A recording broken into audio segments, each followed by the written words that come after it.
morning, dear students. Last time we were dealing with worksheet number 2 from our workbook, in which we have studied how to identify and spot out which is the subject and which is the predicate.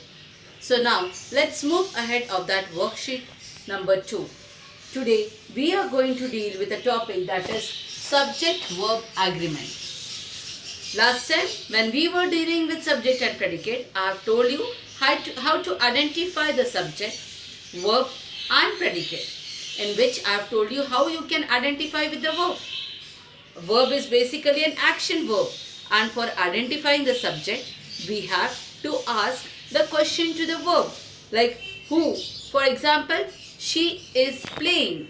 So I will spot the verb here. So the verb is playing. So I will ask a question with who is playing. So answer I will get she. So she is the subject.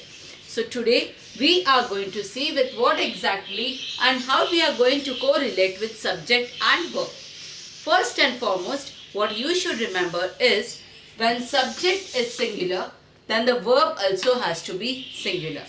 For example, the sentence is she is running late. Here the verb basically is running. Okay, so ask a question, who is running? Then we get here the subject as she. Now here the subject she is singular. So what we will be using here is and not are. When subject is singular, verb also has to be singular. Exactly opposite goes on. When subject is plural, verb also has to be plural. For example, my friends are running late. Here, my friends, here it is plural. Subject is plural. So here we will use plural and not singular. Here we are going to use are and not is. So just this thing you have to remember, that when subject, according to the subject, the verb will go. Now we will deal with some another sentence. The sentence is the crowd dash roaring for an encore. I have told you when the subject is singular, the verb also has to be singular. But here the subject is crowd. So obviously you will say that it is basically, crowd means having many persons in it. But let me tell you, crowd is basically a bunch of people. And here we use it as a single word.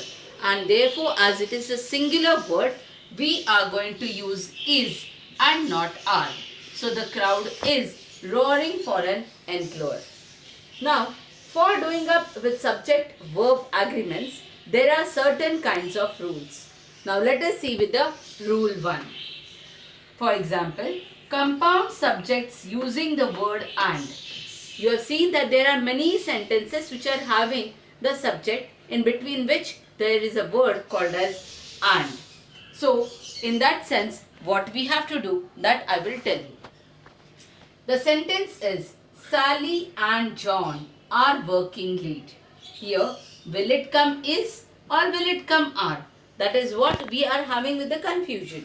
So here, Sally is one subject and John is another subject. That means there are here two subjects present. So when there are two subjects present, we will use the verb also as plural. That is are and not is. Getting everyone?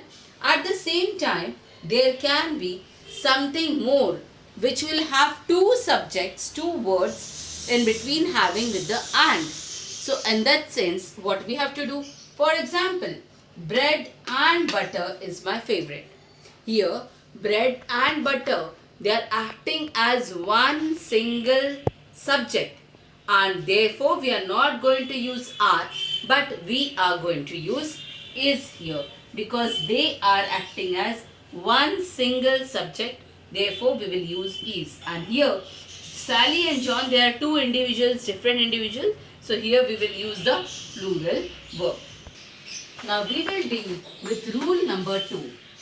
Rule number 2 says that whenever there is a sentence having distance, time and money, we have to use singular verb only. For example, 25 miles What will come here? Is come or will or are come.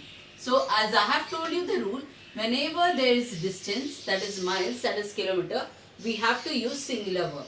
So 25 miles is far away and not 25 miles are far away is wrong one. 25 miles is far away. Same goes on with time. 5 am is best time for walk. $500 is a huge amount. So remember, whenever we have a sentence related with distance, time and money, use up a singular verb. Let us see with rule number 3. Rule number 3 says that one of something or two or more of something.